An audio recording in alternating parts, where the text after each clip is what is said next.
All right, welcome back to Rob Schmitt Tonight. With Democrats barreling toward this pending disaster in November, Republicans, of course, are set to take control of the House. That should happen pretty easily at the very least.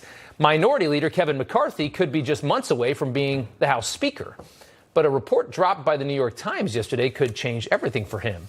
Quote, "I've had it with this guy." GOP leaders privately blasted Trump after January 6th. In the days after the attack, Representative Kevin McCarthy planned to tell Mr. Trump to resign. So that was the Times story. At the time, McCarthy was publicly expressing disappointment with the president, though his team denied reports that McCarthy ever said that he would tell Trump to resign. And you had to kind of wait a second because who knows? The New York Times, they get a lot of stuff wrong. Then last night over on MSNBC, there was audio of a leadership call between Republicans that took place 4 days after January 6th.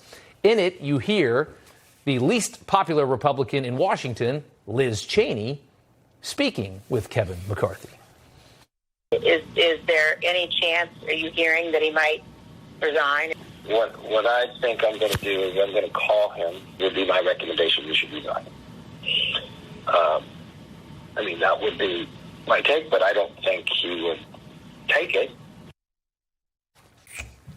Okay. A few weeks after that audio was recorded, McCarthy went and met with former President Trump at Mar-a-Lago. And McCarthy had been saying things publicly as well that, you know, he was putting a lot of blame for what happened January 6th on Trump. He hadn't said anything nearly that bad in public as what you just heard there a second ago. But he went down to talk to Trump. They had a productive meeting. McCarthy has avoided criticism from the former president ever since then. The AP reporting Trump told McCarthy over the phone, "I'm not mad at you." But again, the audio that just popped up gives people a lot of pause, a lot of questions as well about what kind of a leader Kevin McCarthy would be for the Republican Party, for the House Republicans. What do we make of all this? Florida Congressman Matt Gaetz joins us now. Sir, good to have you on again. We haven't heard a word from Trump in the last 24 hours about any of this. What are your thoughts on McCarthy? I spoke with President Trump this morning, and I'll be honest, Kevin McCarthy wasn't one of the things he was most frustrated by. I think his mind was on the proceeding in Georgia, attempting to remove Marjorie Taylor Greene from the ballot. Right. But really, with the situation with Kevin, you know, you have a circumstance where you either have to believe Kevin's statements or your own lying ears. And there are a few problems. One, the conference never believed that Donald Trump should resign. So to have a leader so far outside of the conference is itself a problem. But after that, then if Kevin really believed that Trump should resign, he had an obligation to share those views with the conference at large, not just Liz Cheney and a couple of other people. And what I'm frustrated by is that I want Kevin to be the best version of himself. And I was out campaigning against Liz Cheney in the state of Wyoming while Kevin McCarthy was telling my fellow Republicans that we needed to embrace Liz, despite her impeachment vote, despite her desire to continue a forever war with President Trump, much like the forever wars that Liz Cheney seems to support everywhere else in the world. And Kevin embraced her and helped her. And while Kevin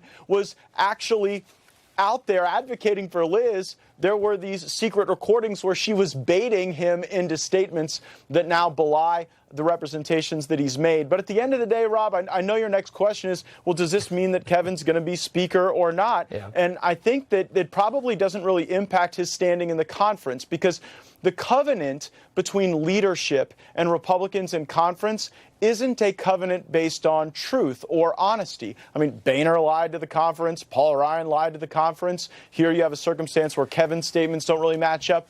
The covenant is based on fundraising. And Kevin McCarthy is the most elite fundraiser in the history of the Republican conference. So my perception is that so long as he continues to raise vast millions of special interest dollars and dole them out to the membership, that this probably won't be something that substantially impacts how people evaluate him. And that's, I mean, that is so interesting, and it's so honest. And that's why I wanted to have you on tonight, because I knew I would get that from you. But it's so frustrating to people. I mean, obviously, everybody knows how important money is in politics, and raising it is so critically important.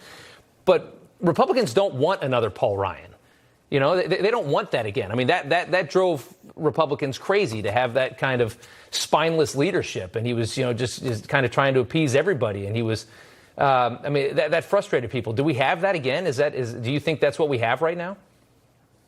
Well, what Kevin promises people is that he will be able to bring the special interest PACs back into the fold for Republicans. See, a lot of my colleagues think that it's very easy to just show up at 3 lunches a day and have lobbyists issue their demands and then provide you their money. Now, Marjorie Taylor Greene, Ted Cruz, and I are the only Republicans who don't accept any money from any corporate PACs. I don't accept any money from any PACs or any lobbyists. I'm the only Republican in the country that has that view. And the reason is I think it's quite liberating to free yourself from that system. But Kevin delivers it, right? Yeah. Kevin delivers the goods. He really gains his strength not by maintaining some great credibility of truth with people, but by ensuring that he will always be there with the checks.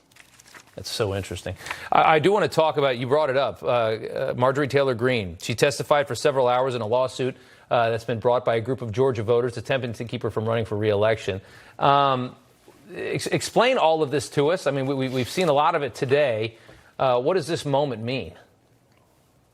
We now have a circumstance where they can't beat Marjorie Taylor Greene in the ballot box, and so they're trying to beat her in the witness box. And what usually happens when the left attacks Marjorie Taylor Greene is that she ends up with quite the boomerang circumstance and ends up stronger as a consequence. I thought she was brilliant today. I thought she did a terrific job. But mark my words, this is an organized, well-funded, systemic effort to try to rip away from the voters the ability to choose their own representatives. Look, I even think if Nancy Pelosi's district wants to send Nancy Pelosi back to the Congress, they ought to have the opportunity to do so. But they don't think the same way about us. No. I don't believe that this hearing will go against Marjorie. I mean, the judge was repeatedly laughing at the petitioners in this case. At one point, Rob, they played a movie clip from the movie Independence Day. Now, I did a little litigating in my day. If you're playing Hollywood movies and asking people to respond to fiction, the hearing is not going well for you.